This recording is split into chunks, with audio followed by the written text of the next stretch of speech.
Hey everybody, it's Christine, and today I've got a new layout for Scrapbook Adhesives by 3L. I'm also going to be using the Flavors of the Month page kit from the Scrap Room, as well as their Jumpstart sketch. So let's dive into this. I am working with the page kit that is the Jen Hadfield Pebbles Ink page kit. Lots of rich colors, not bright and cheery, just very rich and warm color scheme to this page kit. And so that is kind of, I venture into that area, but I tend more towards the bright and cheery stuff. So it's always a fun challenge to work with something that is a little bit less in my comfort zone. And so you can see I've got these blues, I've got these greens, they're very warm, fall-like. I've got that beautiful buffalo plaid paper, and I am just building the layers of my sketch at this point. So the sketch is jam-packed with layers, very much so lends itself to a lot of great patterned papers, which is exactly why I chose to work with it for this, because I knew there was a lot of cool patterned papers in here that I wanted to work with, and a lot of design going on. And so I didn't want it to be too overwhelming in other ways. So I knew if I worked with a sketch, I'd have a good design base to work with all those patterns. Now you can see I am really working in the blue and the green color scheme, as well as that buffalo plaid, and using that buffalo plaid to be really my accent paper, if you will, above and beyond the green and blue. It's really like my pop of something extra. Now I am using my Easy Runner Grand at this point to create my initial layers. Flat, strong, will hold right where I want it to. Don't have to worry that anything's going to be slipping or sliding, and I don't have to go overkill even in the amount that I use. Just enough will get it to hold things in place just as I want them to. So you can see I've got the basic gist of this sketch. One of the really unique elements of this sketch is the circular element. And so I'm tucking in those final pieces. Then I'm going to begin to add in my 3 pictures. Now I cut my pictures down to about 2.5 by 3.5, kind of smaller than normal for me. But in order to get them all on there and not have them just look funky, they needed to be this size. I had them bigger originally and they just were not working. And so I'm going to take them down to this smaller scale, and I'm going to have one of them going horizontal, and then the other 2 are going to be vertical, but they're going to be at a slant. And you can see basically how I've got them laid out right now. Now these are sort of random pictures, but not if you know my son. He is the youngest in the family. The kid never stops moving, ever.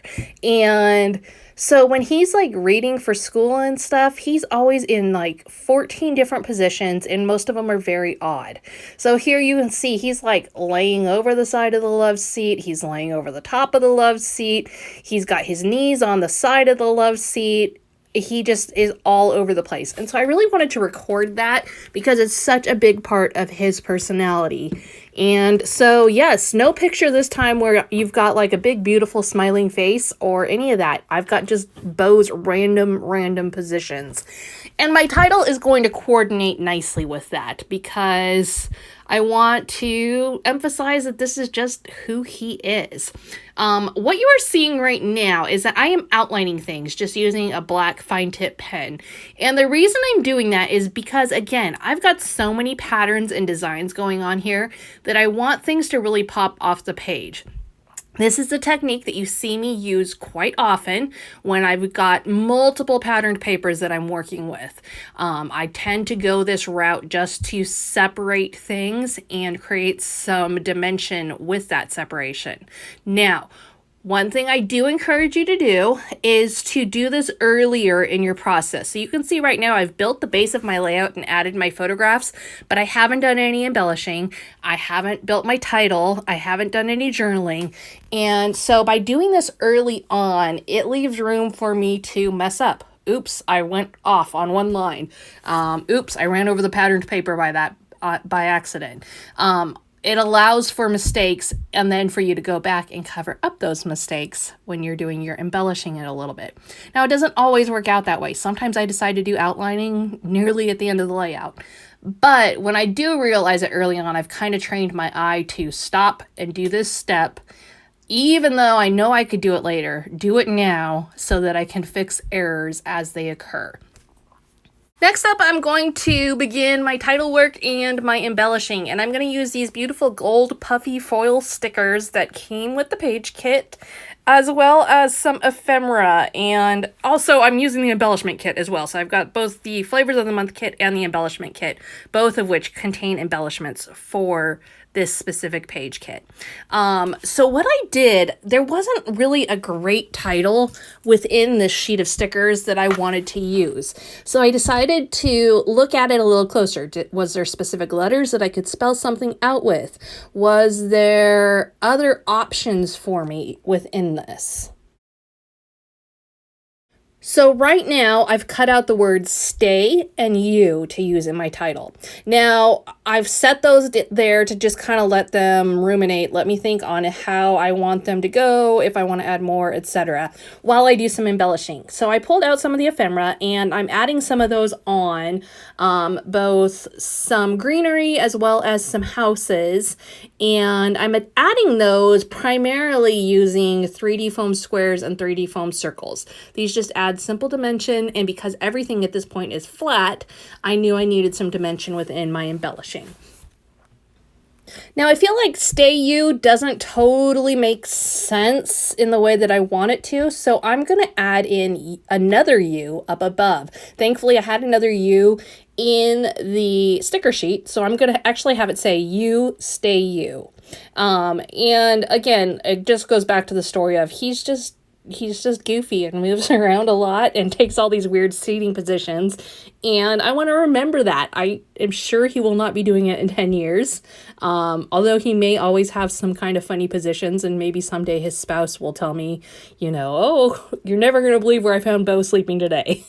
But I feel like creating the title this way fits with the story versus just like be happy or you or whatever. Like, I was able to manipulate the stickers a little bit to make them work for my storytelling. Now I'm going to add in some more ephemera, and really what I'm just trying to decide here is, do I need to pull in some additional embellishments, or can I work with what I've got here? There are some really great stickers within this. Just trying to make sure I've got everything covered. So I love these gold hearts that are on the sticker sheet. Definitely going to be using those alongside my clusters. And this flower sheet is just really pretty, and I love the way it brings attention up to the title, helps to kind of unify my design. And so I'm going to work that in as well. I don't use tons of flowers on boy layouts, but this is one case where I am going to make an exception because I think it really works well. And I'm really happy with the direction that things are going down below, but I feel like up top things are kind of sparse. And so I'm trying to determine now where I can fit some other things in. What that means is I've cut up some additional ephemera, adding some greenery, really just cutting pieces and tweaking things to make them work up there. And I'm also going to add a little subtitle up there using some more of these gold letter or gold word stickers. Although I didn't want Making Memories to be my sole title, I feel like it works really well for a subtitle up there in that corner.